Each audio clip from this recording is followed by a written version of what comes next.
able to give our kids, these really cool, the latest toys or these latest technology. But what we're trying to say is that kids do not need fancy or expensive toys to have fun. Just everything some things you can find in the house or in the backyard it's just enough. It's just a matter of getting them out and playing. But there are a lot of families who may not be able to send their children out to play as much because maybe they are, always moving from place to place and they don't have time to settle in, build bonds with the surrounding neighbors and the wider community. They might not feel it's as safe to let their children out to play. Yeah. So there are all these different True. factors. Speaking of playing, we're playing the theme, which means it's time to go. Thank you, Ella and Alan. Kakite. Yeah, pleasure. Thanks. We've had enough of the dad jokes. That's the panel. I'm Guy and Espiner with you this weekend for Wallace Chapman.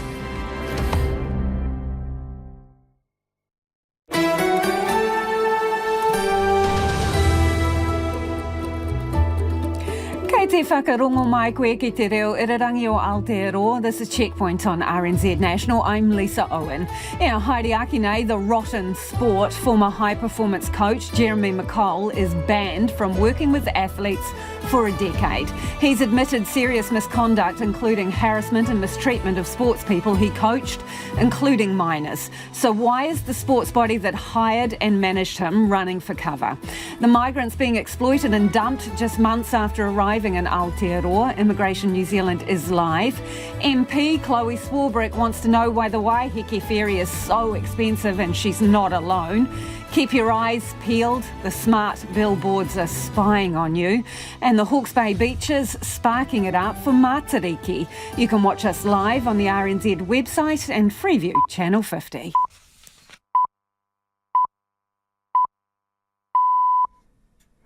RNZ News at 5 o'clock. Ahi Marie, good afternoon. I'm Evie Ashton. The government has laid bare the huge shortages in the country's health workforce and its plan to fix them. The Health Workforce Plan says an estimated 1,600 more health professionals will be needed every year until 2032 to keep up with population growth. Our political reporter Giles Dexter has more. The 6-point plan lays out what the government intends to do over the next year to improve recruitment and retention in the health system. It includes more Earn While You Learn schemes for students, better wellbeing support for existing staff, and trying to coax back New Zealanders working overseas. The Health Minister, Dr Aisha Verrill, says the shortfall is confronting, but now the government knows the gaps, it can get on with plugging them. But National says it's too little too late and the shortfall is down to mistakes of the government's own making. Athletics New Zealand won't answer questions over the resignation of high-performance coach Jeremy McColl. The former coach of Olympic pole vault medalist Eliza McCartney has been banned from any involvement in the sport in New Zealand for 10 years for serious misconduct. Delphine Herbert reports. An independent investigation has found McColl sent offensive text and social media messages, some of which included sexual references and were sent to athletes who were minors. It found he failed to adequately manage injuries and made inappropriate comments to athletes during training. In a statement, he has apologised and accepted his behaviour was harmful. High Performance Sport New Zealand says it's been working with Athletics New Zealand to ensure the safety and well-being of the athletes involved. A police investigation is also underway. Emergency services say Twitter's new interim viewing limits won't stop important messages from getting to the public. Twitter owner Elon Musk has announced those with paid accounts can see up to 10,000 tweets, while free users are limited to 1,000 or fewer. Met Services Head of Communications, Lisa Murray, says emergency information is available on multiple platforms, and police, ambulance and fire and emergency all told RNZ Twitter is just one platform they use. Meanwhile, Facebook company Meta has today announced it will soon launch a rival to Twitter to be called Threads. Palestinian officials say about 3,000 people have fled their homes in the Jenin refugee camp since Israel launched a major military operation in the occupied West Bank. Hundreds of Israeli troops have been involved, supported by airstrikes and armoured bulldozers. The Israeli Prime Minister Benjamin Netanyahu calls Jenin a haven for terrorism. His words are translated. Our forces are eliminating terrorists, they're arresting wanted persons, they're destroying headquarters and seizing many weapons. Palestinian politicians have described Israel's action as an invasion. Russia says it's intercepted at least 3 drones in the skies over the Moscow region. Flights at the capital's Vnukovo airport are reported to have been stopped. Japan is set to begin pumping out more than 1 million tonnes of treated water from the destroyed Fukushima Daiichi nuclear power plant this summer, a process that will take decades to complete. The water was distilled after being contaminated from contact with fuel rods at the reactor, destroyed in the 2011 earthquake. The Prime Minister has congratulated New Zealand's record-breaking Special Olympics team. Team representatives visited the PM's office this afternoon. Chris Hipkins says they'd represented New Zealand really well. We're incredibly proud of you as a country, and it's great to be able to have you at the Beehive to congratulate you in person. It's good to see you all back here in New Zealand. I know Kiwis have been following your competitions really closely. 39 athletes secured more than 30 medals at the Games in Berlin. In other sport, New Zealand football's request for a FIFA investigation into racism has stalled. Last month, the All Whites refused to return to the field for the second half of their game against Qatar after defender Michael Boxall was allegedly subjected to a racial slur by the opposition. The FIFA Disciplinary Committee has acknowledged the request, but New Zealand Football Chief Executive Andrew Pragnell says they're still waiting to hear back about the next step. We've submitted a whole lot of evidence from our side, and I expect there will be some more requests from FIFA, but this might take a while. A judicial process, if you like, and sort of have to run its course. In terms of getting a good outcome can take a while. I'm certainly thinking it's months, not days. Meanwhile, interim All Whites coach Darren Baisley has been confirmed in the role on a permanent basis. Baisley will lead the national men's side for the 2026 World Cup qualifying and the men's under-23 side for the Paris Olympic campaign. And All Blacks first 5 Richie Mo'unga says they've taken a simple approach to training this week ahead of the Rugby Championship opener against Argentina in Mendoza. Mo'unga says it's important in the first test of the year to get the basics right. Things that we know should be in our DNA in terms of our footy, our carry height and lightning quick ball at the ruck, and just little things that we pride ourselves on that I think is a real good focus to have as your first test. The test is on Sunday morning. That's the news. A Kiwi wins in the streets of Chicago. He comes to the checkered flag. He's won the very first street race in NASCAR. An umpire's call causes a flap. There was nothing more certain than the British Prime Minister getting involved. It does indicate that this has been taken to a whole new level. And a duck takes up residence in a cricket ground. Just sort of decided to go for a little fly and thought, this place looks pretty good. There's a lot of green grass here. The early bird gets the news. Morning Report, weekdays from 6 on RNZ National. And we're funded through New Zealand On Air. You're back with Lisa Owen on Checkpoint next. Right now, the short forecast from Met Service to midnight Wednesday. From Northland to Manawatu, also Coromandel Peninsula and the Central High Country. Cloudy periods, isolated showers, southwest gales in exposed places, easing tomorrow morning. Bay of Plenty, Gisborne, Hawke's Bay and Waiheke. Also Horowhenua, Kapiti Coast and Wellington. Fine apart from a few areas of cloud and Bay of Plenty and a chance of an evening shower in the Tararua district tomorrow. Westerly gales in exposed places, easing tomorrow morning. Bulla and Westland, a few showers north of Hokitika, mainly fine in the south. Fine weather for Nelson, Marlborough, Canterbury and central Otago. For the remainder of Otago, Southland and Fiordland, occasional showers.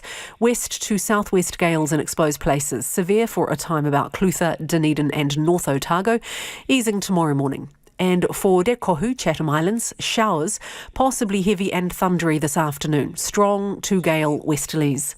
It's 7 minutes past 5. I will have traffic news and headlines for you at around 20 past 5. Nā mihi iwi, tēnā koutou katoa, no mai haere mai ki Checkpoint i tēnei rā, ko Lisa Owen tēnei. A high-performance athletics coach has been banned from working in Aotearoa for a decade after admitting harassing and mistreating athletes, including minors. Jeremy McColl, who previously coached star pole vaulters Eliza McCartney and Olivia McTaggart, has resigned from his job after accepting allegations of serious misconduct. Athletics New Zealand says a number of complaints were made about him in May this year. An independent investigation has subsequently found McColl had mistreated athletes, including failing to adequately manage injuries. It also found evidence of harassment, inappropriate communication through social media and text, including inappropriate sexual references, aggravated by the fact a number of the sports people were minors. And the behaviour was over a number of years. Athletics New Zealand says it's also aware of reports that Jeremy McColl is being investigated by the police. It has applauded the courage of those who spoke up and apologised to the athletes for the harm they have suffered. Well, joining us now is Holly Thorpe, a Professor of Sport and Gender at the University of Waikato. Kia ora, Holly. Holly, how does this happen again after, recent investigations into athletes' welfare? Here we are again. Kia ora, Lisa. Yes, it's very serious and heartbreaking, to realise and to be learning about the harm and trauma that these sportswomen have endured and will for some time to come, I'm sure. As you say, it's another case. We've seen over the last few years reviews into cycling and rowing and gymnastics and football and rugby and now athletics, where we've got male coaches, abusing their power over female athletes. It's just all too common, and we've got a problem here. And when we connect the dots, I think we need to recognise that real change needs to happen, and quickly, in Aotearoa. So, what responsibility do the professional organisations like Athletics New Zealand and High Performance New Zealand need to take? Yes, I think the national sports organisations absolutely need to be doing all they can. But I think we need, across New Zealand, urgently, we need an independent body for safeguarding and duty of care. We need safeguarding policies and procedures so that athletes all have, access to a safe and healthy environment that is free of harassment and abuse. And if something is going on, they can report it in a way that they feel safe to do so that action happens quickly, rather than waiting years and years for athletes to feel safe to, or they're just at breaking point where they actually express their concerns. Various codes do have welfare organisations for the players, but do you think there needs to be some national overriding body? Yes, and so last year on June 14th, Grant Robertson announced that there would be an integrity working group that's still in motion, is my understanding, and we won't be seeing real signs of that coming into being until next year. But we need that now, and we need real nationwide leadership in terms of safeguarding of our athletes. So Checkpoint approached the following people and groups for interviews: Athletics New Zealand, the CEO and the chair of the board; High Performance Sport New Zealand, Raylene Castle, and the authors of the report into the Jeremy McColl investigation. And all of them declined interviews. What does that say about transparency? I mean, it's obviously sensitive topics, but we need to be connecting the dots here. We need to be recognising that we've got a systemic problem. And it's, often that here what we're seeing again and again is gender-based interpersonal violence between male coaches and female athletes. This is just far too common. It's happening internationally. Countries around the world are, more and more of these cases are coming to light. And, some countries are demonstrating real leadership in terms of, trying to move faster and safeguarding policies and procedures. And I think New Zealand needs to catch up here. Is a 10-year ban from coaching enough when you think about the consequences of this person's actions, including things like not managing injuries properly for athletes? That's kind of career-ending and life-changing for those athletes involved. So 10-year ban, is that enough of a consequence? Well, absolutely. Lifelong trauma and harm is being done to these athletes, and that's, 10 years sounds like a long time, and people are saying that is unprecedented in terms of what we've seen in Aotearoa. But actually, if that coach is going back in 10 years, we're that's a little bit worrying, isn't it?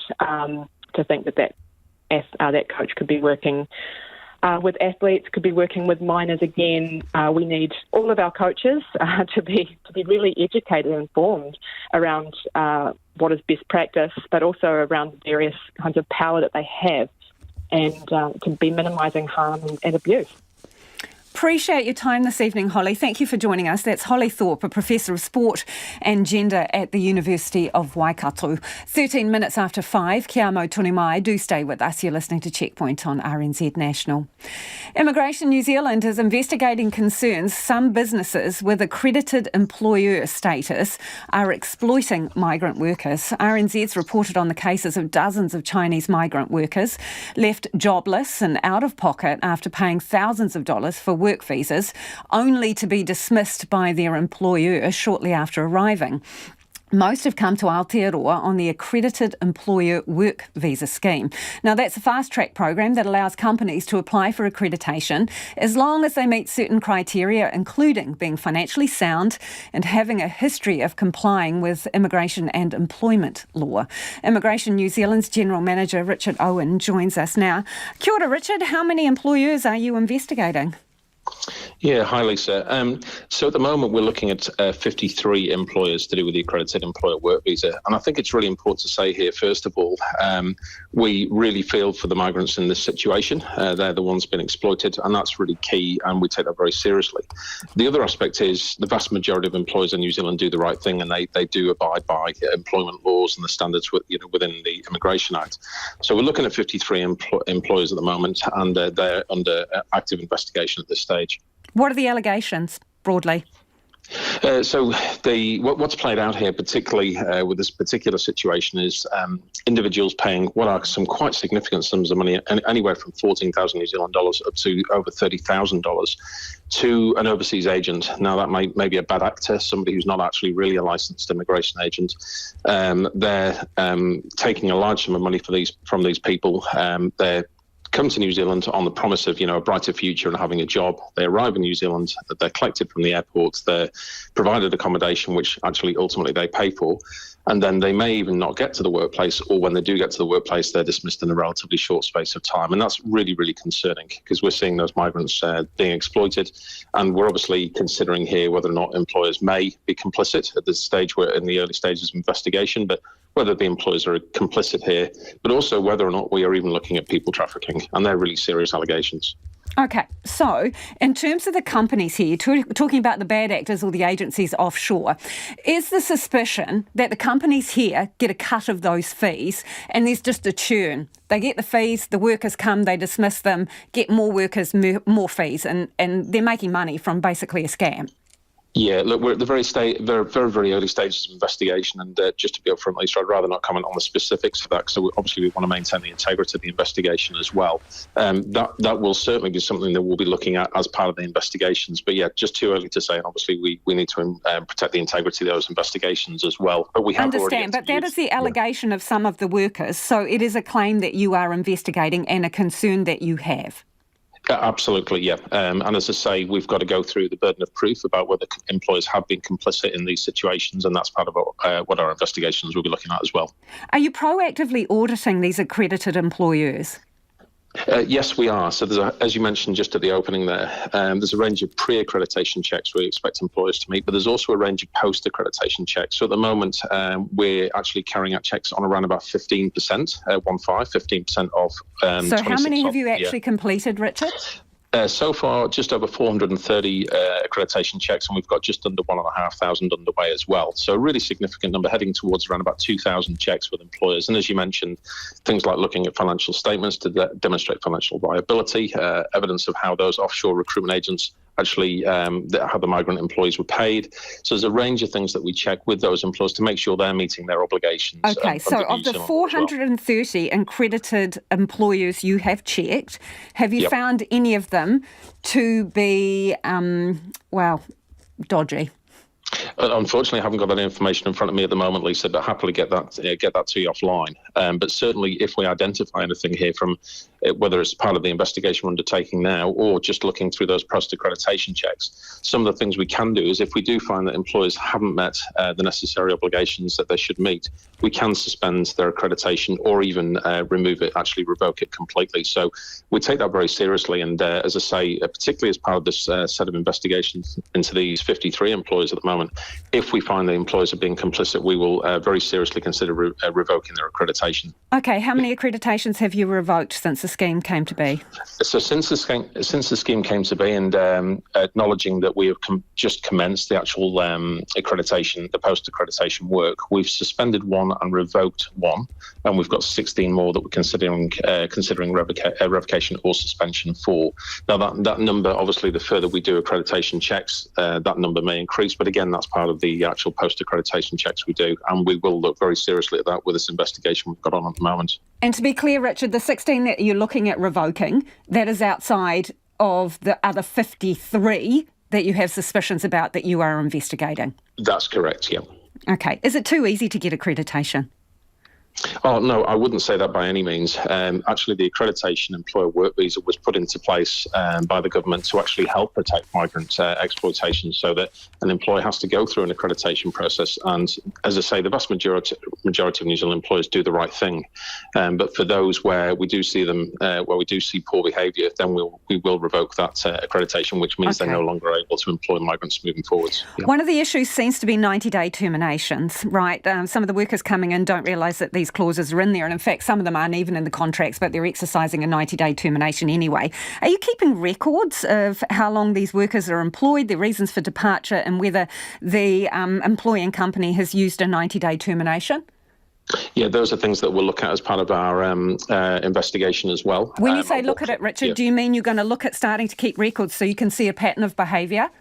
Yeah, this is information that the employers would be expected to keep anyway, Lisa. So this is information that as we go through that accreditation process and also the investigations we're doing, we would expect the employers to already hold that information when we seek it from them as well.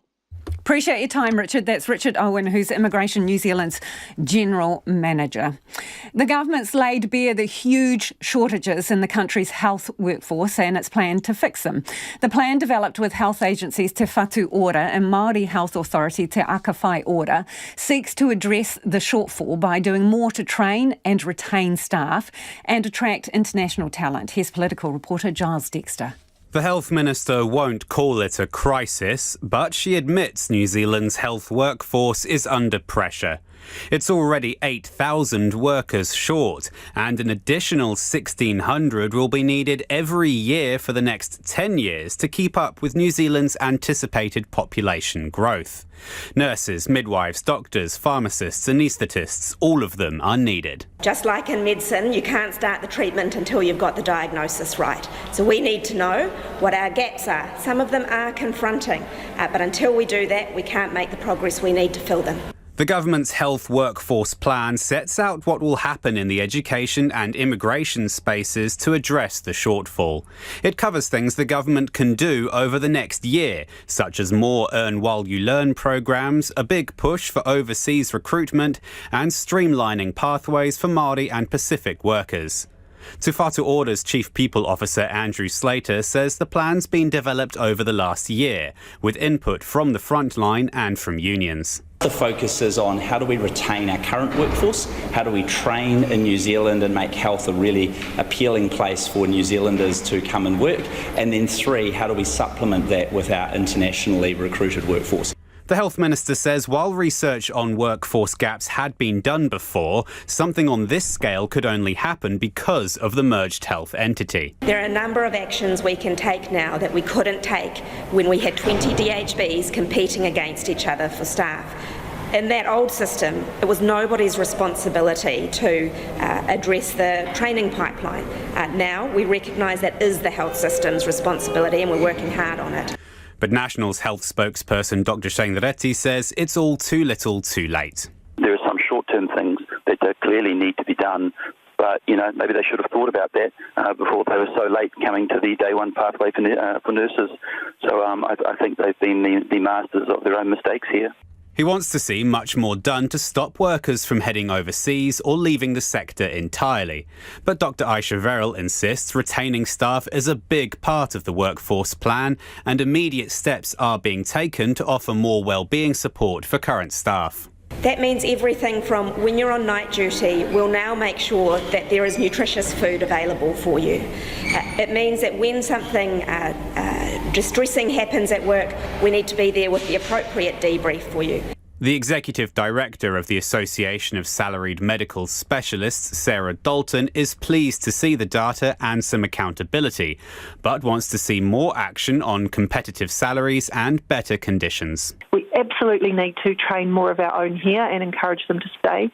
But as we speak, the salaries being offered in Australia are just so much higher than what is offered in New Zealand.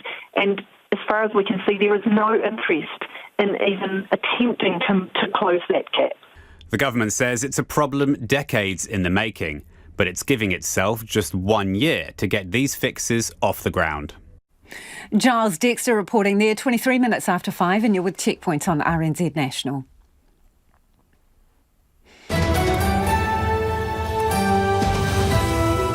Homai o whakaaro, we would love your feedback on anything you've heard on the programme this evening. Do get in touch. A disgraced elite coach banned from coaching for 10 years for the mistreatment of athletes. Why can't we seem to get this right? And also the exploitation of migrant workers. You can text us on 2101. You can tweet us at Checkpoint RNZ, or the email address is checkpoint@rnz.co.nz. A little later in the programme, we're going to be talking about the price of the Waiheke ferry. Let us know your reckons on that one too. I'm sure you've got a few. It's time to go to the headlines now. Evie's standing by. Ko Evie anō tēnei. Athletics New Zealand says it's aware of reports that shamed athletics coach Jeremy McColl is being investigated by the police after admitting harassing and mistreating athletes, including minors.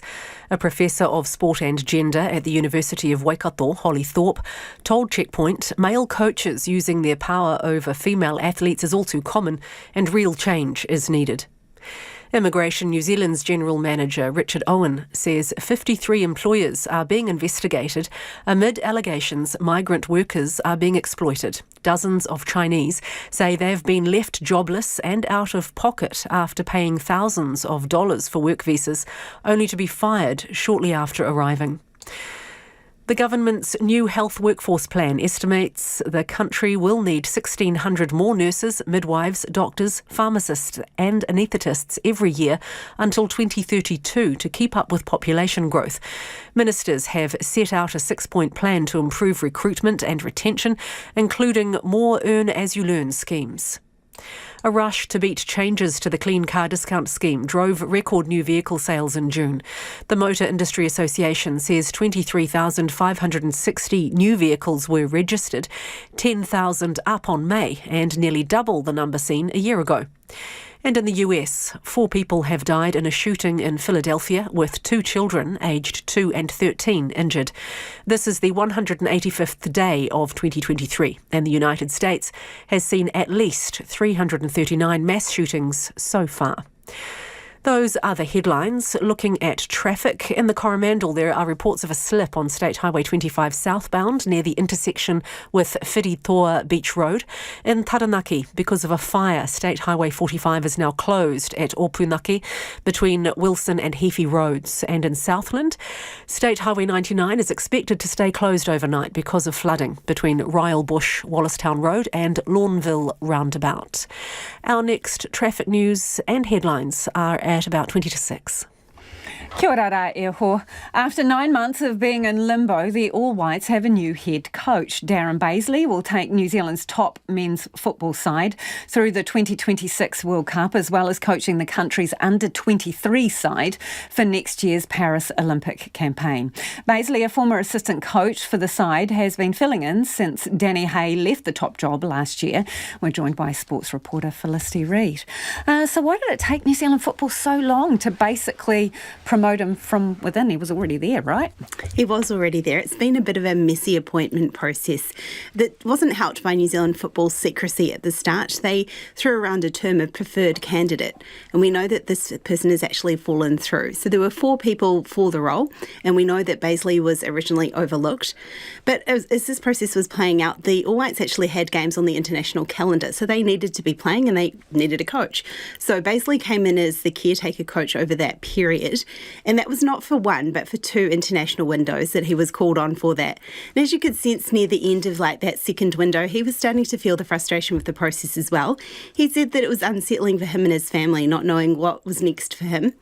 But they seem to have come to terms here, and New Zealand football's Andrew Pragnell is happy with the end result. What was a defining factor in the process was he actually got to do the job, and doing so exceeded and performed beyond our expectations in those 4 games across the March and June windows. So longer than we would have liked, but in hindsight I think we'd probably redesign the process going forward to try and ensure we get some of this kind of experience of someone actually doing the job.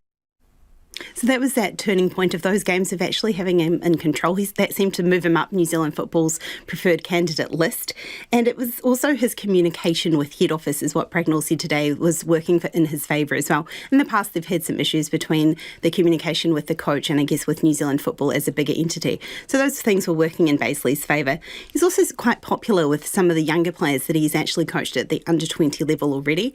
And there will be that crossover between the under-23 role and the all-white senior role, and Pragnell sees that as an advantage for them to have him in both of those spaces. He told me it wasn't under financial constraint that they've decided to do that. It was actually for progress of the program. Okay, let's stick with football. So the All Whites' claims of racism in their last game against Qatar, there's an update, is there? There is. So New Zealand Football lodged a query with the FIFA Disciplinary Committee to get some information and to actually get this disciplinary committee to look into the racism from that game. That was the game that the All Whites took the stance and didn't come back after half-time after their defender, Michael Boxall, allegedly got some racial abuse from an opposition player. As we've discussed previously, Qatar has also come out post-game and raised their own issues around racism. So the information was that New Zealand Football wanted this match to be looked into. So that has been, they've put in a request with the FIFA Disciplinary Committee. They've come back and acknowledged the request. But that's actually as far as it's got. So Andrew Pragnell says that they're actually waiting to hear about what happens for the next step. Thank you, Felicity. That's our sports reporter.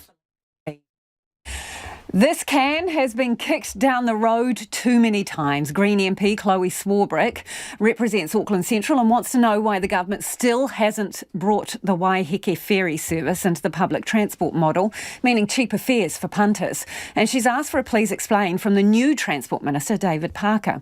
Passengers are now paying up to $59 for a return ticket after a price hike came into effect on the weekend. All other public transport is subsidised, but Fuller's has a carve-out to run on a purely commercial basis to Waiheke. MP Chloe Swarbrick joins us now. Kia ora, Chloe. What do you think of the price of a ticket on the Waiheke ferry?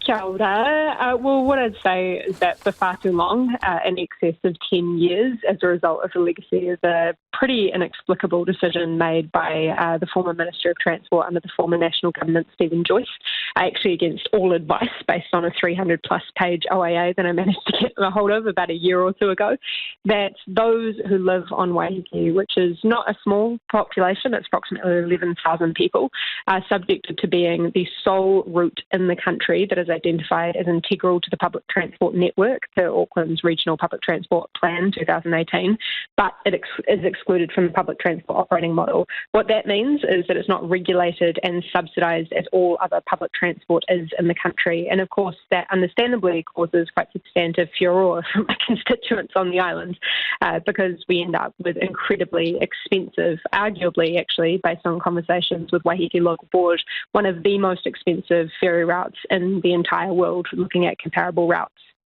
So what should happen? Well, what should happen is what should have happened several years ago, and I've been on successive ministers about precisely this, which is to bring that Waiheke ferry route into the public transport operating model. For the public transport nerds amongst us, they may be aware that there is also likely to soon be an evolution from the PTOM into the Sustainable Public Transport Framework, which will enable, for example, Auckland Council to directly run these services, but we won't get into that for the time being. But what it will do is require fullers to effectively open the books and enable Auckland Transport to negotiate regulation and subsidies, particularly for commuters. This is a power which Auckland Transport actually asked the former Minister of Transport, Phil Twyford, for back in 2019. We managed to finally get a commitment from the Honourable Michael Wood back in June of 2022 after, again, substantial amount of work and lobbying with commuters and those on the island, the local board, Auckland Transport and otherwise.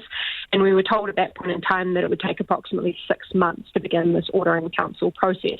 However, we're now obviously over a year beyond that time frame, and I've been asking and OAAing for the advice that has been commissioned, and was told that that advice would be put on Waka Kotahi's website at the end of June. Obviously, we're now in July, and we're still without that information. Chloe, for people listening, this sounds like a bureaucracy soup, right? And it's enough to make your brain explode. So the short version of it is, can the government order fullers into this program, this public transport model, and therefore allow people to have subsidised fares for the trip to Waiheke? Do they have the power to do it? The simple answer is yes. The government can do that. So why do you think they aren't doing it? Well, based on my conversations with successive ministers, there is some concern that if there isn't a business case for making that decision as a result of the legislative framework, obviously inherited from the former national government, that there is the potential that the government could potentially be sued. So making sure that all of the I's are dotted and T's are crossed is important. But again, this is where I've been asking for a constant please explain and transparency throughout the process, because at the very least what my constituents deserve is transparency and accountability from decision makers who have let them down for 10 plus years on this. What's to stop the company operating the service, currently Fullers, if you bring them into the public transport model, what if they throw their hands up and say, meh, don't want to do this service anymore because it's not worth it? Well, the public transport operating model sets up a framework through which negotiations are undertaken through local authorities. So it would be within the remit of Auckland Council to then negotiate the provision of these services. And I must say that despite all of the challenges that we've been facing with the provision of Fuller's services and obviously the cost kind of increases and otherwise for constituents over the past few years, that I do have a pretty good working relationship with them and with Mike Horn, who have been really responsive to the needs within obviously their commercial imperative. And actually what they're saying to me as well is that they want some clarity from what the government is going to do here, because without that, they can't even make commercial investment decisions. So all roads really lead back to the government doing this. And as I said in my letters today to our new Minister of Transport, David Parker, but also our Minister for Auckland, the Deputy Prime Minister, the Honourable Carmel Sepuloni, it's time to get on with it. We've only got 6 weeks left before the House rises for election year, and we can do it. So, Chloe, quick answer, please, because we're out of time. If $59 is too much for a return ticket, what's a fair price? Name your number. I'm not going to pull a number out of thin air, but what I am going to say is that with transparency and an opening of the books, we can calculate something that is far fairer. And with currently the most expensive comparable ferry route in the developed world, it's time to get on with something that is far more affordable for my constituents. Thanks for your time, Chloe. That is Chloe Swarbrick, Auckland Central MP there on the Waiheke ferry and the price. It is 25 minutes away from 6. Kia mau tonu mai. Do stay with us. You're listening to Checkpoint on RNZ National. It is time for the business news. Ko taku hoa I nai nei ko Anand Zaki. Anand, business sentiment remains deeply pessimistic. No surprise. Oh, not surprising there, Lisa. Well, this is the quarterly business survey from the Institute of Economic Research, and it's the country's longest-running business opinion survey. So each quarter they ask about 4,000 firms about whether business conditions will worsen, stay the same or improve. And in the latest survey for the June quarter, a net 59% think economic conditions will worsen in the coming year. It is actually a bit better than the response in March, but still very pessimistic. More firms say they are seeing a fall in trading compared to the previous survey. And there's concern about profits as well, and they're expecting worse to come. 17% are forecasting a drop in their own business. That's more than double the number from the previous quarter. And we heard from the Institute's principal economist, Christina Leung, who says the mood is still pretty subdued at the moment, and she says the Reserve Bank's rate rises are playing a big role in slowing demand. Sales are now the biggest issue for businesses, and that's a symptom of higher rates and its effect on the economy. And she says the survey is saying that the Reserve Bank should actually hold the cash rate steady at next week's meeting. And that's interesting timing because across the Tasman, the Reserve Bank of Australia just this afternoon has decided to keep its cash rate on hold at 4.1%. So the message from the survey is we should be doing the same. And Anand, Comvita 2 days in a row. What gives?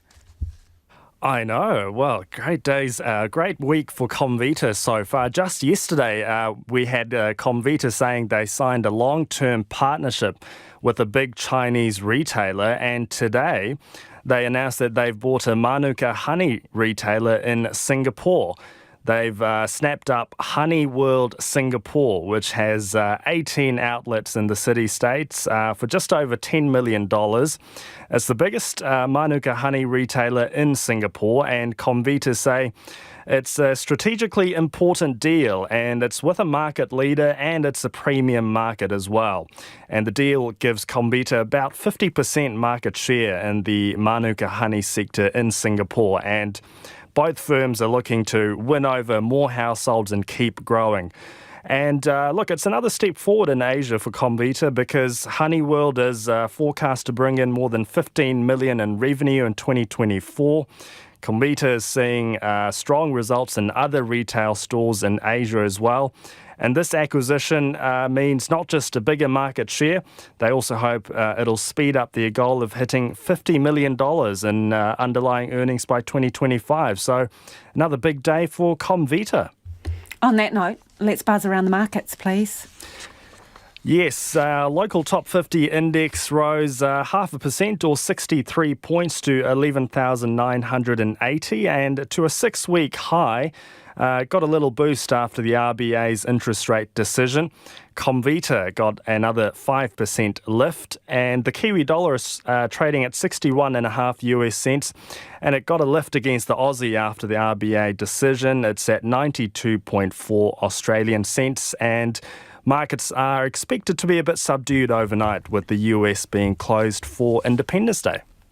Thank you, Anand. Ka kite Anand Zaki there with Business News. Hawke's Bay schools are noticing the toll Cyclone Gabrielle has had on their students. Teachers say behavioural problems are up and attendance is down. Every time it rains, families keep their children home, and with so many homes in Marae destroyed, school has become their safe place. Our reporter Kate Green has the story. Puketapu School Principal Chris Fox says it's all about keeping things as close to normal as possible for his primary-age students. Even still, stressed families equal stressed kids, and many of them remember how it felt to flee their homes as the water rose. One of the kids was up a tree near the school entrance. I said, "Hey, hop down." He said, "Oh, no, I'm just practicing for next time." It comes on top of a disrupted few years, with COVID, teacher strikes and ongoing bad weather. During last week's bout of heavy rain, 130 students out of 270 were off school, and it's taking its toll. Pre-cyclone, we had 6 kids receiving counselling, and post-cyclone, I've got 22 children on the waiting list. Chris Fox says he's asked the Ministry of Education to increase its welfare support. He's pleased to see Mana Ake, the government's mental health support program, is set to be expanded to Hawke's Bay, but he worries it will be too late. Now seems to be the time when children are just starting to open up about their experiences and to talk about it. So it's taken 2 terms for that to happen. In nearby Napier, Chris Worsley, principal at Maraenui Bilingual School, says they're trying to reward students for things like supporting their friends and showing resilience. It's no use putting the stress on them to complete this milestone in reading or maths or whatever it might be, and then, you have a blowout at the other end because we haven't been looking after the mental health and the well-being and, fostering that kind of resilience and that understanding that life's kind of a bit bigger than just maths and reading. At the primary school level, he says they can afford to prioritise student well-being over meeting learning goals without the pressure of exams. It's a bit of a different call in the high schools where you've got NCA and you've got exam pressures and stuff like that. But I think, having a focus on well-being is probably just as important, if not more important, than having a focus on reading or science or whatever it might be. Danelle Kendrick's family's Whirinaki home was completely underwater during Gabrielle. After fleeing on foot that night, she says her 3 boys are coping differently, from spontaneous vomiting to trouble sleeping to completely clamming up. Her youngest starts to panic when he hears rain on the roof or the car window. Their Eskdale school was badly damaged, but recently reopened after a term of classes held in the rugby club rooms. I think after a whole heap of chaos, having those things that were familiar, because there's not much that we had left it was good for them to kind of start grounding again. She says the support of teachers, many of whom were affected by the storm themselves, has been incredible, and there are counsellors on site to check in on students. They're pretty resilient, kids are. I know that they don't bottle things up as much as, say, we do as adults. And yeah, you laughing. So, I'm pretty proud of my boys with how they've handled a whole heap of stuff thrown their way. For now, Danelle says, they're just taking each day as it comes. It is 18 minutes to 6 and you're with Checkpoint on RNZ National. Do keep your feedback coming. Homai o whakaaro. Love your thoughts on anything you've heard on the programme tonight. You can text us 2101. Tweet us at Checkpoint RNZ. The email address is checkpoint@rnz.co.nz. Let's go to the headlines. Anaya Evie, mena pitipita kōrero. Waikato University Sport and Gender Professor Holly Thorpe has told Checkpoint more robust measures are needed to protect athletes. High performance coach Jeremy McColl has been banned for a decade from any involvement in the sport in New Zealand after apologising for serious misconduct. National says the government's new health plan is too little too late and offers little comfort to those who have waited years on surgical waitlists. The health workforce plan shows a shortfall of 8,000 workers and an additional 1,600 will be needed every year to keep up with population growth. Strong winds in central Otago have blown the roof off one home and left several others damaged in the township of Clyde. There's currently an orange strong wind warning in place for Clutha, Dunedin and North Otago, with severe gusts expected to reach 120 kilometres per hour in exposed places. It submerged 2 ill-prepared ice climbers, triggered a rescue mission spanning more than 12 hours after becoming caught out in a storm near Queenstown on Saturday evening. The men in their 20s didn't have avalanche gear or a locator beacon and took shelter after becoming lost on the Remarkables and triggering a small avalanche. And the last member of the French commando unit that waded ashore on D-Day alongside Allied troops has died aged 100. Leon Gautier was one of 177 French Green Berets who stormed the Normandy beaches in 1944. Those are the headlines. Looking at traffic in Southland, State Highway 99 is expected to stay closed overnight because of flooding between Ryle-Bush, Wallacestown Road and Lawnville Roundabout. In Taranaki, a fire has closed State Highway 45 at Opunake between Wilson and Heafy Roads. And at Whiritoa in the Coromandel, reports came in just after 5 o'clock of a slip on State Highway 25 southbound near the intersection with Whiritoa Beach Road. Our next news and weather is at 6 o'clock. Thank you, Evie. There's plans to set the Napier Hastings shoreline alight for Matariki in the hope it will become an annual tradition. Organised in conjunction with local iwi Ngāti Kahungunu, the Matariki Mahui Ka, or Home Fires Project, encourages people to go to the beach and light their own fires in a bid to light up the coastline from Cape Cape Kidnappers to Tangoio. Cyclone Gabrielle has gifted the area an abundance of driftwood to fuel the event. Organiser Neil Gordon joins us now. Kia ora, Neil. Good day. Good to talk to you. How's it going to work? Well, people are going to take their marshmallows, they're going to take their guitar, they're going to go to the beach, light a fire, look after that fire, welcome strangers in, and have the time of their lives. So is it coordinated, or is everyone just kind of doing their own bonfire, if you see what I mean? Yeah, it's a DIY event, and that's part of the appeal for people, that it's not something they have to go to a stadium and find a car park and queue up for or what have you. It's friends and family deciding to go to their spot on the beach that they like, setting themselves up and enjoying the evening. And at the same time, being part of something larger. It sounds like a great idea, but got to admit, raised a slight eyebrow, a bunch of randoms lighting all individual fires along the beach. I mean, what could possibly go wrong, Neil?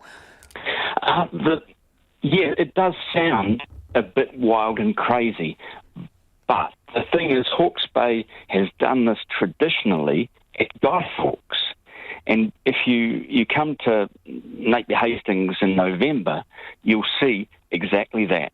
You'll see people heading down the beach, fires every 20 feet, and of course, things can be pretty dry in November.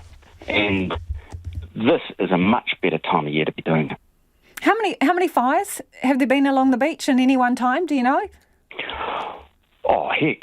I don't know about number, but certainly you'd see them along the Tiawonga, Homoana coast, Clive and Aotearoa and Napier. At Guy Fawkes, that's what people like to do. But you're wanting to supersise this, aren't you, Neil? That is true. Okay, so what does the fire service reckon? They're okay with it. It is kind of astounding. We had intended to go right from Cape Kidnappers right round to Mahia.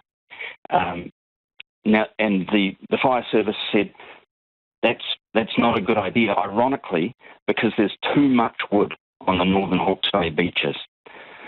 So much wood, they say. You can see it on satellite images from space. But the Napier Hastings beaches, they're quite happy. The words they use to me, no risk. Okay, so Mahia, they're a bit concerned there's too much driftwood that might get away on you, but the other area's okay. Any rules or advice or registration that people have to do? When you're lighting any fire, the fire service would like you to go to their Check It's All Right website, and that's part of this event too, because we want people to follow the safety advice that's on that site. We want people to register by email, and that email is matchfitnz@gmail.com, and we'll send people safety advice and other information, such as if there's adverse weather and we're postponing to July 22nd, we'd push that out via email.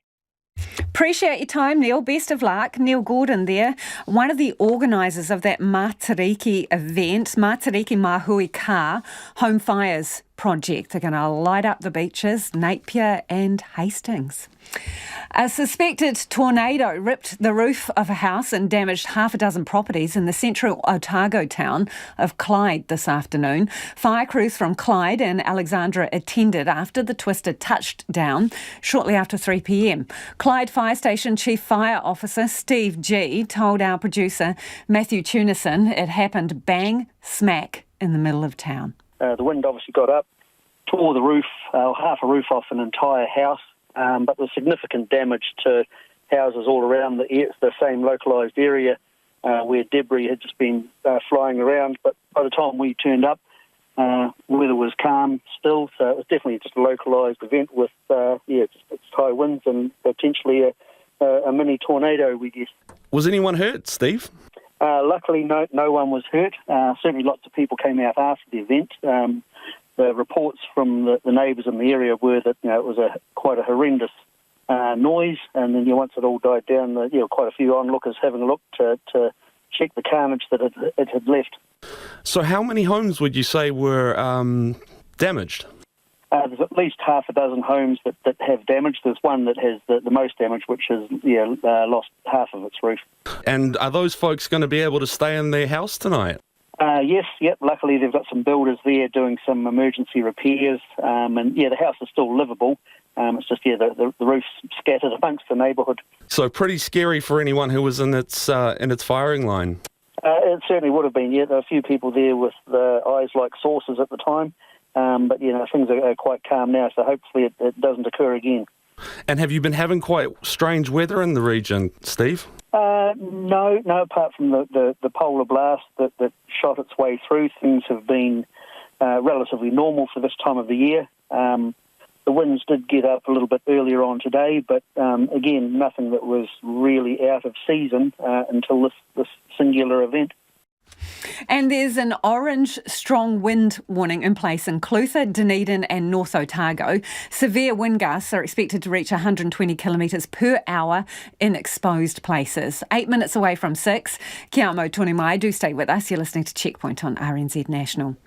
To tweet or not to tweet in an emergency, that is the question. Twitter's temporarily limiting the number of tweets users can see. Paid accounts can see up to 10,000, while free users are limited to 1,000 or fewer.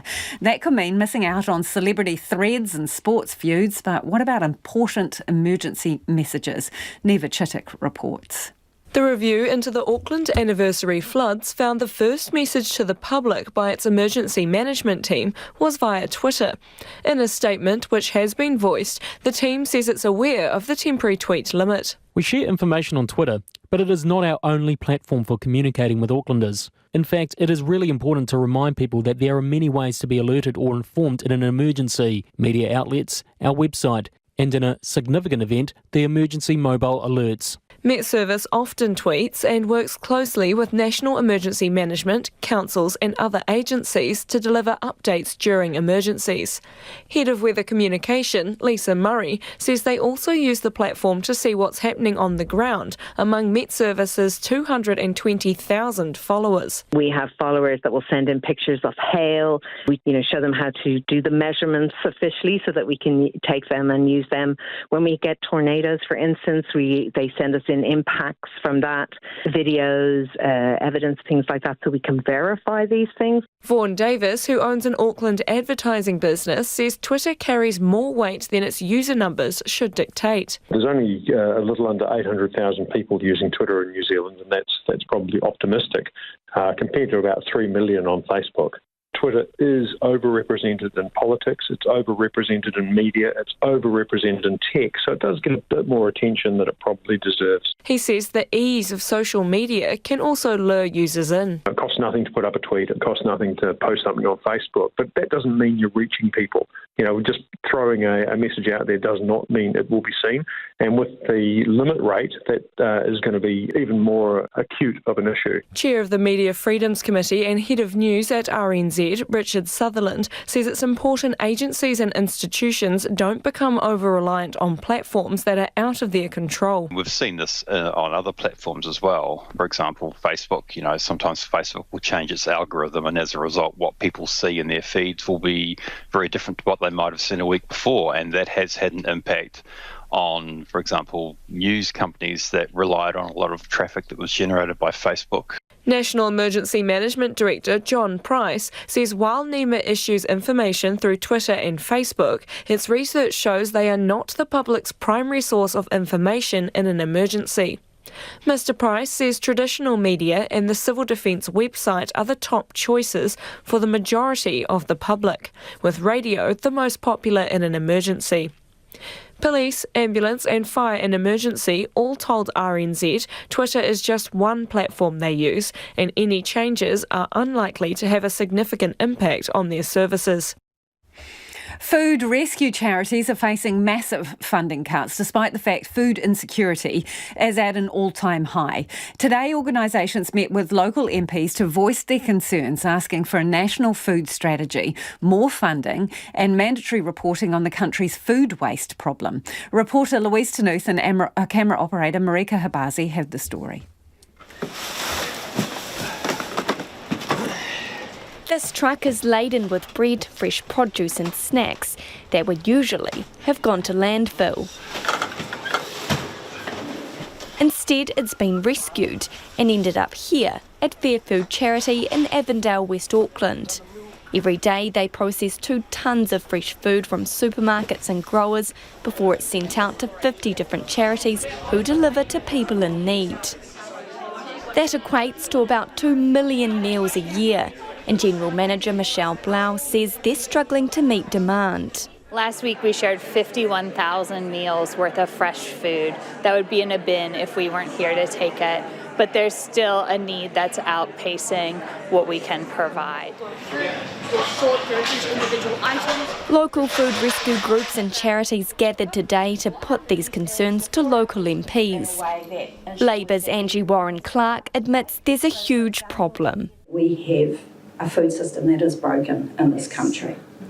And that is the work that I've been trying really hard to start to enable in our government. We do need to fund these services more. Funding for the food support sector was reduced in this year's budget, putting food rescue organisations like Fair Food at risk.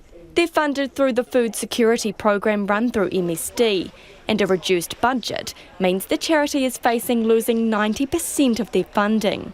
Michelle says costs are already as low as they can get them. Run solely by volunteers, they process 1 week's worth of groceries for around $10. We do about 5 to 6 tonnes a month of meat, 6 tonnes a month of dairy, at least 12 tonnes a month of fresh produce that we can do at an operating cost of less than 50 cents a meal. But someone needs to give us that 50 cents per meal. She says while the government's extra $6 million for food banks is welcome, it doesn't benefit food rescue groups who don't buy their food. So we face a situation where there's money for tinned tomatoes, but not money for fresh tomatoes. There's money for cheap food, but not money for this fresh, healthy food. Disappointed in... Engagement and partnership lead at Aotearoa Food Rescue Alliance, Ian Les Galloway, says about $1.5 million in funding is going to food rescue organisations. With more than 30 around the country, there's little left to go around. He says they need $12 million to keep up with demand. So the $12 million isn't based on government funding everything that food rescue organisations do. In fact, we think about 1/3 from government, 1/3 from philanthropic sources and 1/3 from corporates is the right model. They also want to see a national food strategy to ensure zero food poverty and zero food waste. And waste is a growing issue that needs to be addressed. We think about 1/3 of food that is produced actually ends up going to waste, and that's at all different points in the system, whether it's on the farm, in manufacturing, at restaurants, in households. Fair Food's waitlist is continuing to grow, with a new group needing support every day. Despite facing an uncertain future, they're planning to continue rescuing kai from the rubbish and delivering it onto plates. Well, after the news at 6, the super smart billboards that are watching you, like actually watching you, assessing your mood and your habits. Kind of scary stuff.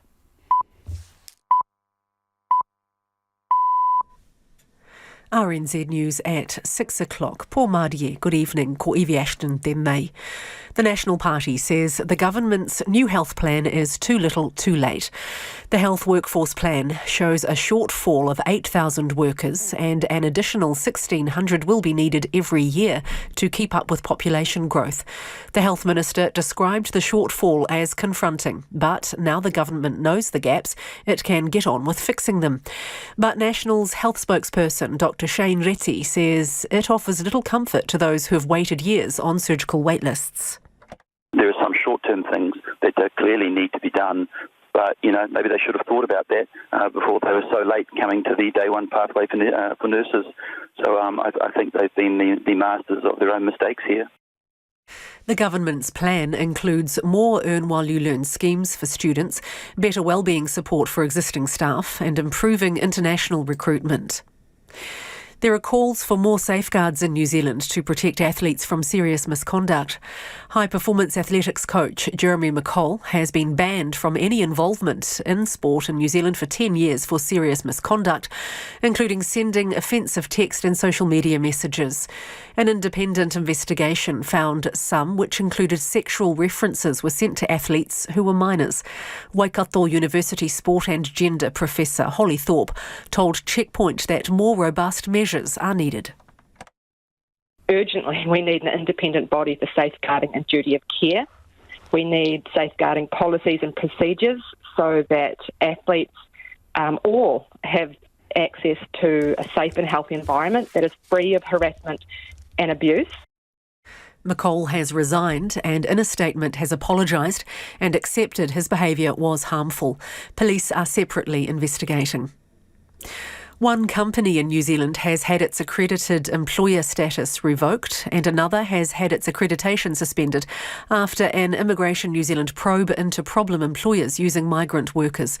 It comes after at least 100 migrant workers have been left jobless after paying thousands of dollars to offshore agents for their accredited employer work visas. Immigration's General Manager Richard Owen told Checkpoint that 53 companies are being investigated. He says they're looking into whether employers are responsible. And we're obviously considering here whether or not employers may be complicit. At this stage, we're in the early stages of investigation, but whether the employers are complicit here, but also whether or not we are even looking at people trafficking. And they're really serious allegations. Richard Owen says 16 more companies are at risk of having their accreditation suspended or revoked. Government agencies and emergency services say Twitter's new interim viewing limits won't stop important messages from getting to the public. Twitter owner Elon Musk has announced those with paid accounts can see up to 10,000 tweets, while free users are limited to 1,000 or fewer. Met Services Head of Communications, Lisa Murray, says emergency information is not just on Twitter. No matter what's going on in that space, that weather information can be found elsewhere, because at the end of the day, severe weather can be life and death. And so what they need to know is that that information is available, just maybe not on that platform if they are restricted and have looked at as many posts as they can in that day. Police, ambulance and fire and emergency all told RNZ Twitter is just one platform they use. Meanwhile, Facebook company Meta has today announced it will soon launch a rival to Twitter called Threads. Strong winds in central Otago have blown the roof off one home and left several others damaged. Fire and Emergency says the high winds happened around 3:20 in Clyde. Met Service says it wasn't a tornado but stronger than expected winds. There's currently an orange strong wind warning in place for Clutha, Dunedin and North Otago. Severe wind gusts are expected to reach 120 kilometres per hour in exposed places. Moscow Mayor Sergei Sobyanin says Ukraine has launched a drone attack on the Russian capital and its region. He says at the moment attacks had been repelled by air defence forces with 5 drones shot down. Flight operations at the Vnukovo airport have also resumed. There's no comment from Ukrainian officials. French President Emmanuel Macron will tonight meet more than 200 regional and local mayors in areas affected by days of unrest which followed the police shooting of a teenager. His spokesperson says the consultation is aimed at understanding the root causes of the rioting. The BBC's Tom Simons is in Paris. This week of chaos has often targeted symbols of the state. Here, the town hall was protected by razor wire to prevent the damage done to public buildings elsewhere. Today, the French President, Emmanuel Macron, will meet local politicians. His officials have said the government sees what's happened as delinquency more than a revolt by poor neighbourhoods. But in the next few days, he'll doubtless face new demands to take a long, hard look at the state of French society. And the manager of a food rescue charity facing major funding cuts says costs are already as low as they can get them. Funding for the food support sector was reduced in this year's budget, putting food rescue organisations at risk. The manager of Fair Food Charity in West Auckland, Michelle Blau, says they're facing losing 90% of their funding and they process 1 week's worth of groceries for just $10. We do about 5 to 6 tons a month of meat, 6 tons a month of dairy, at least 12 tons a month of fresh produce that we can do at an operating cost of less than 50 cents a meal. But someone needs to give us that 50 cents per meal. Food rescue groups have met with local MPs to voice their concerns, asking for a national food strategy and more funding. That's the news. Pacific Waves. Bringing Kiribati back into the forum. Diving into the big stories of the region. They are an instrument of the Constitution of Fiji. And shining a light on issues affecting Pacific peoples in Aotearoa and around the world. Being able to go out into different places and areas that share special connections with our community was really special. We tala noa to Pacific leaders, newsmakers, experts and commentators, and bring you up-to-date coverage from our dedicated RNZ Pacific team and talented correspondents on the ground in the region. Pacific Waves at 8:15 weeknights on RNZ National. You're back with Lisa Owen on Checkpoint next. Right now, the short forecast from Met Service to midnight Wednesday. There's currently an orange strong wind warning in place for Clutha, Dunedin and North Otago. From Northland to Manawatu, also Coromandel Peninsula and the Central High Country. Cloudy periods, isolated showers, southwest gales in exposed places, easing tomorrow morning. Bay of Plenty, Gisborne, Hawke's Bay and Waidadapa. Also Horowhenua, Kapiti Coast and Wellington. Fine apart from a few areas of cloud and Bay of Plenty and the chance of an evening shower in the Tararua district tomorrow. Westerly gales in exposed places, easing tomorrow morning. Bulla and Westland, a few showers north of Hokitika, mainly fine in the south. Fine weather for Nelson, Marlborough, Canterbury and Central Otago. For the remainder of Otago, Southland and Fiordland, occasional showers. West to southwest gales in exposed places. Severe for a time about Clutha, Dunedin and North Otago with gusts that could reach 120 kilometres per hour. Easing tomorrow morning. And Rekohu, Chatham Islands, showers, possibly heavy this evening. Strong to gale westerlies. It's 8 minutes past 6. I'll have news headlines for you at 6:30. Nā mihi, Evie. No mai hoki mai. This is Checkpoint, ko Lisa Owen tēnei. It is a familiar story. You walk into the mall to buy one thing and you walk out with an armful of bags. It can be hard enough to ignore the bright lights and sale signs. Now it seems AI is giving us a wink and a nudge. Westfield is under fire from advocacy group Consumer for using digital billboards which film largely oblivious shoppers and serve up advertisements based on their age, gender and even mood. We ask shoppers outside Riccarton Mall in Christchurch about it. What do you think about that idea? I don't like the invasion of privacy. Amazing technology, but I think it's a bit creepy. Yeah, I don't like that. No, I don't like that. For them to be sneaky about it and be discreet about it, I think that's pretty scary. More information needs to be discovered about what those screens are doing and how that data is being used. Creepy, yeah. No, creepy because I'm just come, for instance, for having lunch. I'm working, so I sneak out an hour from the office. And then I would not like to be targeted for I don't know, marketing purposes. Probably not the best bet, but because of the privacy laws and the Privacy Act. But sometimes it really helps if you're looking for that one specific product and you want a discount. It is concerning because customers coming to the mall have no say over.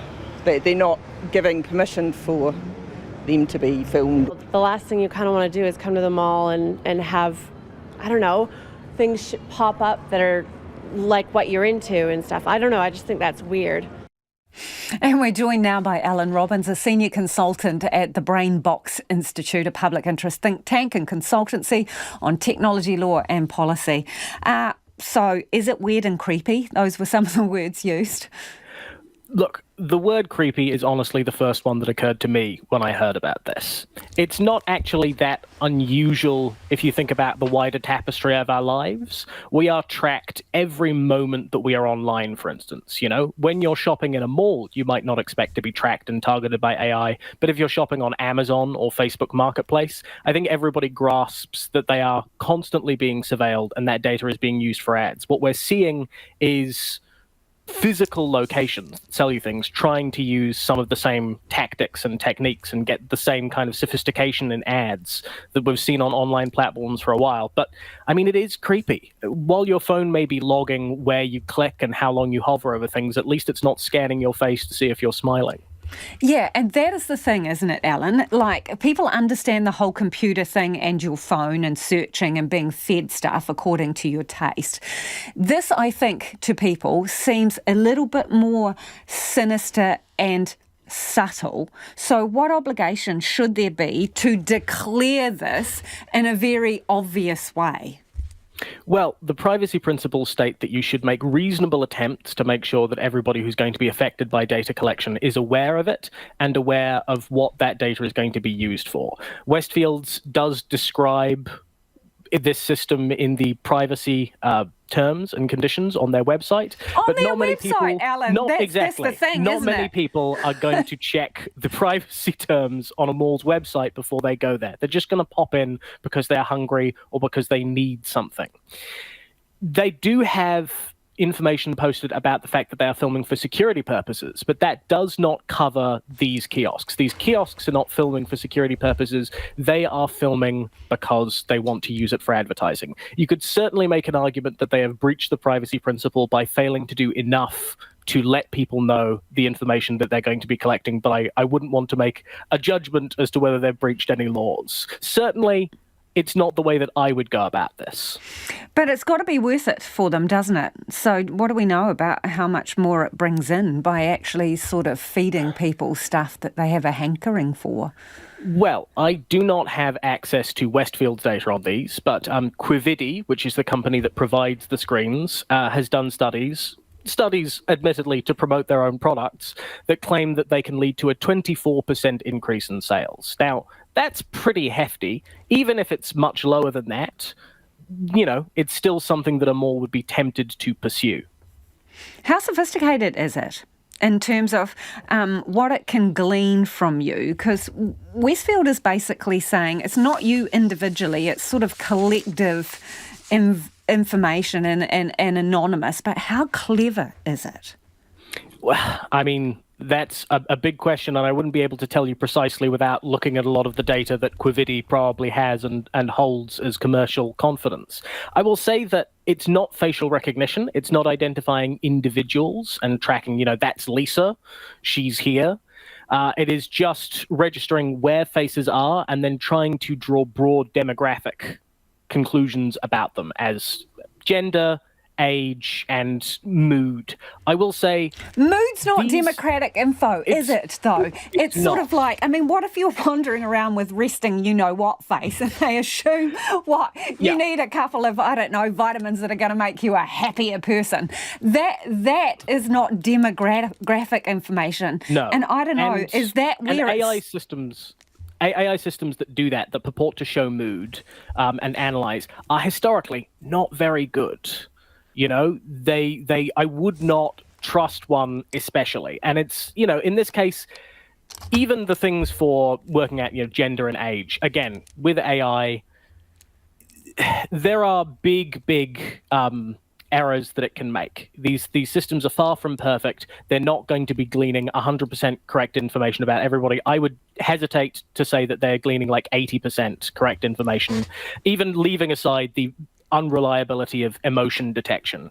However, this is kind of like, it's low stakes, you know, in this case. If it gets your age wrong or your mood wrong, the worst that's going to happen is that you see an ad that is not 100% the one they wanted to show you. In saying that, Alan, should we be concerned about it? What's your call? I think it's reasonable to be concerned. I mean, number one, while the way this is being done is one of the less concerning ways you could use this technology, you could get a lot more invasive with basically the same hardware. All it would need is a software update, and you're starting to try and figure out and identify much more protected, concerning pieces of information about people.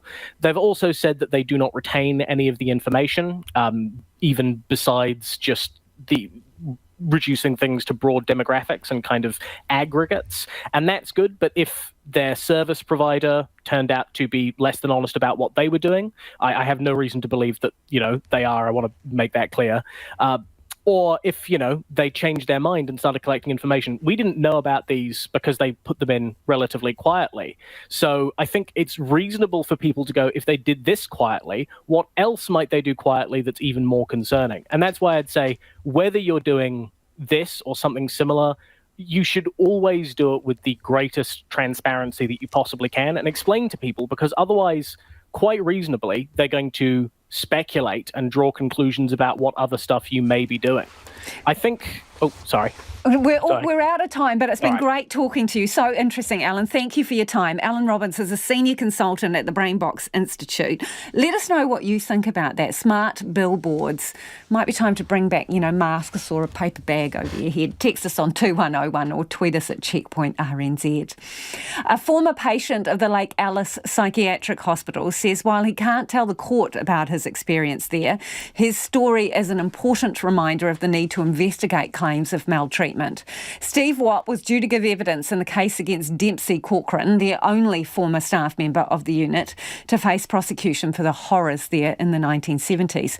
But 91-year-old Corcoran's trial won't go ahead because of his ill health. Our reporter Jimmy Ellingham has spoken to Mr Watt about what he wanted to tell the court. They take me about 4 hours each to make. What you've got to do is you get a coil, you measure the rope out, and you measure the whole coil out, so that takes a bit of time. And each one... At his Wellington home, where he lives with his dog Bonnie and mountains of computer equipment, Steve Watt shows me the rope mats he makes, selling under the name Twisted Mats. They're a must for me to keep my brain active and positive. There's one problem for this cottage business that there is in regards to the quality of the mat. It will never need to be replaced. You buy one, that's it. Find another customer, Steve. Yeah, okay, thanks, mate. Mr Watt has owned a computer business and worked a sound desk for touring bands, big acts. But on New Year's Eve 2002, he suffered a brain injury when a drink driver smashed into his van. Mr Watt is a survivor. In the mid-1970s, he was sent to Lake Alice even though he had no psychotic illness. His parents neglected him, and stints in the Rangatike institution when he was 15 and 16 was the state's answer. Every day I survive, and I try to get the best out of every day I can, but I'm living in a society that I really don't appreciate and don't honour, because they don't understand the reality of the abuse that they're still raining on children today that they did to us 50 years ago. Why haven't they learned? Why don't they want to learn? Mr Watt says his life changed forever when he was forced to watch the Lake Alice unit's lead psychiatrist, Dr Selwyn Leakes, send electric currents through a patient. Electroconvulsive therapy that was used for punishment and sometimes no apparent reason. Yeah, I still have nightmares about it. Realised I was going to be labelled a mental patient forever. Had a boarding school education up to that stage. Realised there's no hope left. No one's going to believe me. Mr Watt was right. He and other patients weren't believed. He first went to the police in the late 1970s. He says they fobbed him off for the next 3 decades. I had a complaint of being locked up naked in cells for days on end, with no cover, no blanket, bucket to piss and shit in, and a mattress covered in plastic to lie on for days on end. Now, if that's not sexual or child abuse... Despite being named as a complainant in the Corcoran prosecution, Mr Watt says he doesn't remember the former charge nurse mistreating him. Corcoran was accused of injecting teens with the painful paralysing drug paraldehyde, which Mr Watt says he was given by others. I remember having it because it takes about 3 or 4 days to etch out of your body, and it just reeks, and you taste, and it's just uncomfortable pain for where you get it injected into, plus this odour that just lasts for about 3 or 4 days. Mr Watt says he wanted to give evidence at trial about how Lake Alice damaged him, how the smart student and choir boy at Huntley Prep School became a reckless daredevil who didn't value life. He also wants accountability for the years of failure to prosecute Dr Leeks and other perpetrators of abuse. But somebody's got to be accountable. And unfortunately, Muldoon, who was in charge of the drunken government back in the 70s and 80s, he can't be held accountable. And all the police officers say, oh, it's not us. Well, it's got to be somebody. So who's going to stand up and actually man up and actually give us closure? Mr Watt last week wrote to the court to ensure he could be named and tell his story. I've got PTSD. It never goes away. I still have nightmares about the electrocution that I witnessed. I still have nightmares of the lights coming through my Kombi van when I was left for dead in the middle of the road. The teen driver responsible for that was sentenced to 100 hours of community service. And I spent the next 6 months in hospital with a serious brain injury, wasn't expected to live, 6-week drug-induced coma, and I fought myself back to this. I mean, I died 4 times that night, and God didn't want me. Well, maybe he wants me to sort this bloody mess out. So here I am, trying to sort it out, 48, 50 years later. Mr Watt says he won't stop, and he'd like to work with the other complainants in the Corcoran case to keep the pressure on for somebody to take responsibility. Jimmy Ellingham reporting there. Stargazers and onlookers are observing a full moon as bigger and brighter than usual this week, and there is a reason. A supermoon, or what NASA is describing as a buck moon, has been spotted in the skies of Aotearoa and around the globe. Our reporter Adam Burns has more. A perfect night for star watching. Last night's full moon was tailor-made for astronomy enthusiast Sam Hall. He caught the spectacle through a telescope from his backyard in Christchurch. It was just really bright and quite big. It lit up the whole backyard, so it was been hoping that the clouds would clear, and it was just perfect last night. Experts describe a supermoon as when the moon is at the closest point to Earth in its orbit. Like watching the moon in high definition, Mr Hall says the view was incredible. Last night was able to capture pretty good photos and some really good videos with nice big close-ups of the craters, which was just amazing. I would say it was breathtakingly clear, I guess I'd describe it. You could really see all the details quite well. Eye-catching images of the supermoon have been seen overseas. But astronomy teacher at Auckland Stardome Observatory, John Rowe, says Aotearoa has a great view too. We get a good view of the moon, just as good as anyone else. Yeah, last night was pretty spectacular. However, there are a couple of supermoons coming next month that have the potential to be even better. The perigee, the point in which the moon's orbit is closest to Earth, will occur in about 2 days. Rose says the next 2 days could still offer up quite a show if the weather plays its part. Nice clear night's the best because it just does look really good. But if you've got high cloud though, that can create halos around the moon, which would be pretty spectacular also. On an average night, the moon is about 380,000 kilometres away from Earth. Last night the moon was more than 20,000 kilometres closer.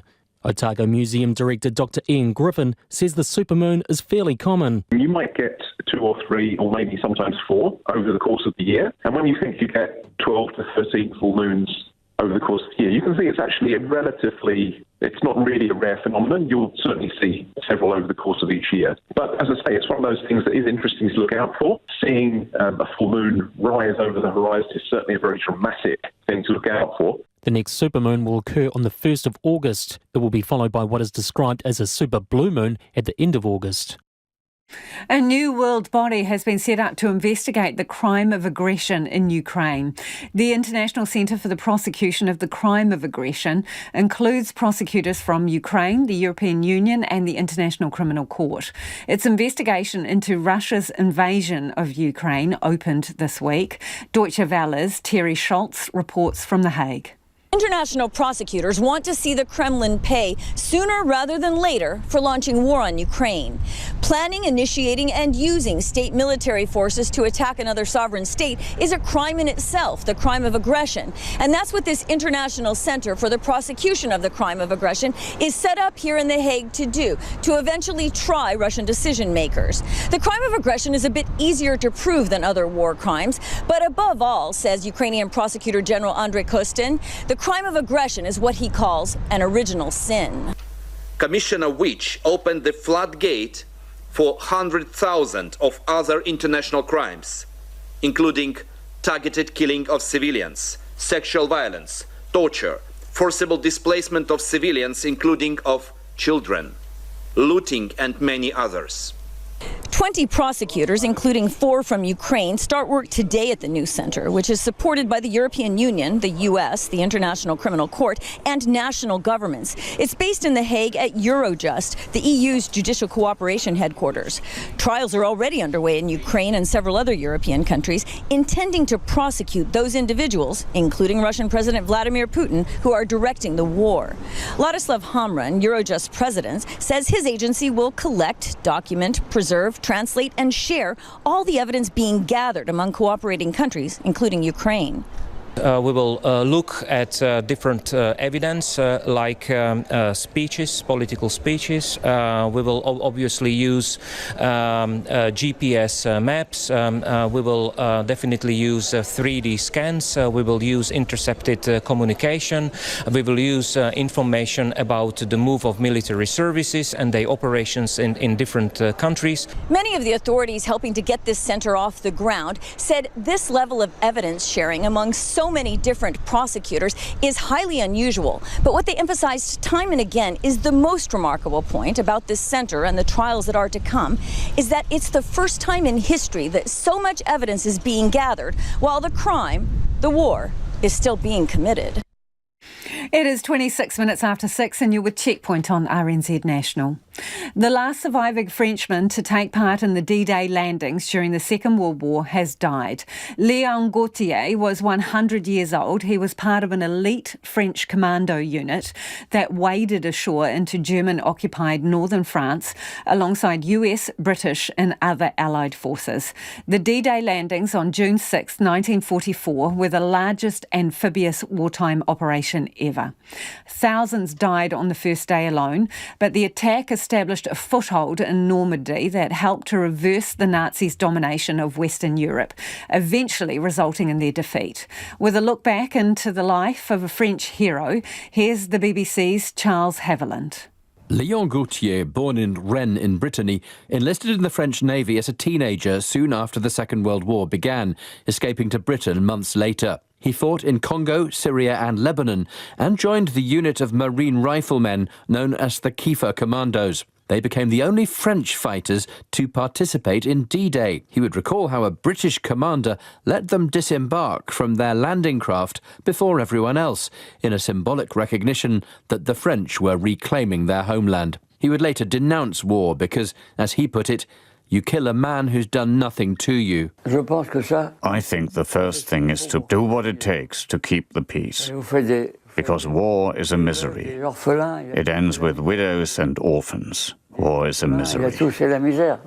For his final decades, Léon Gautier made his home at Ouistreham on the Normandy coast, just a few hundred metres from the German bunker that had directed fire at the beach where he'd landed. On his death, the mayor called him a local hero and an ardent defender of freedom. Let's get to some of your feedback before we head off on immigration investigating accredited employers. This listener says, why isn't there a better handle on these employers? And then they're out here, too much pandering to those corrupt outfits. John's got in touch to say, why is Immigration New Zealand not charging employers rather than just removing their accreditation? They seem to be guilty of fraud and should therefore be fined or imprisoned. Or is there no legislation to provide for this?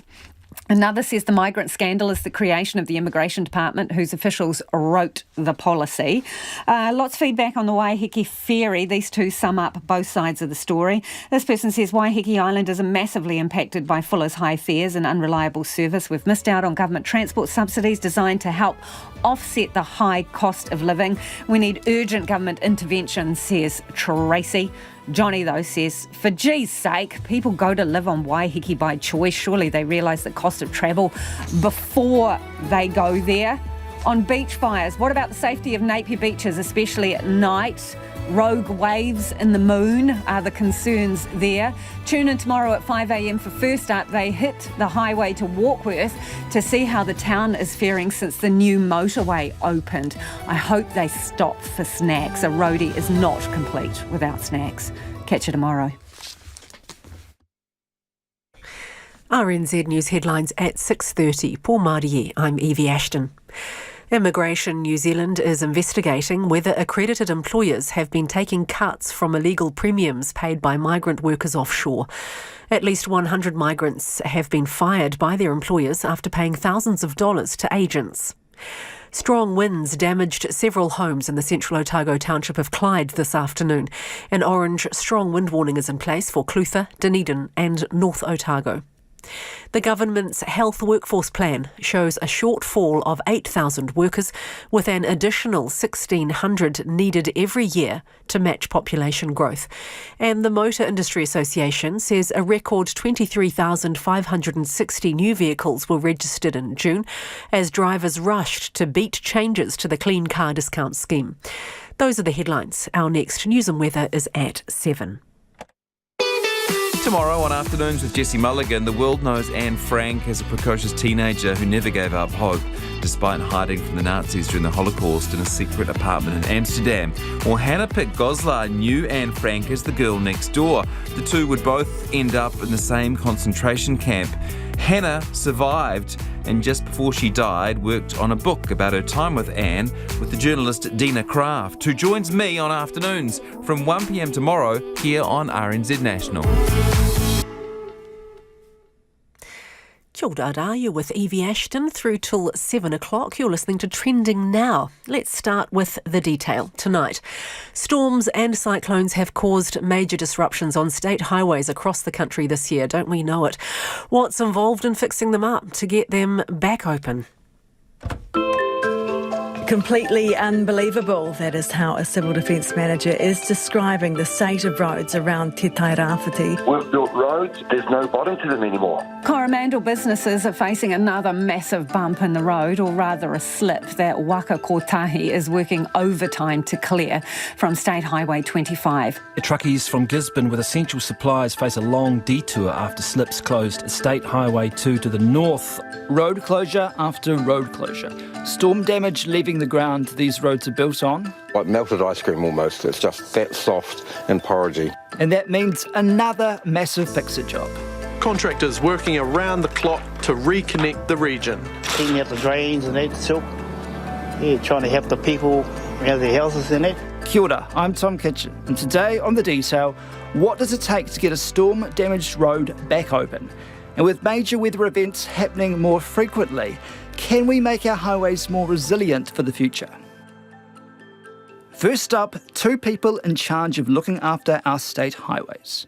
I'm Rob Campbell. I'm the Regional Manager for Maintenance and Operations of Waka Kotahi, and I look after the Waikato and Bay of Plenty region. I'm Jacqueline Henkin. I'm the Regional Manager for Maintenance and Operations at Waka Kotahi for the Central North Island.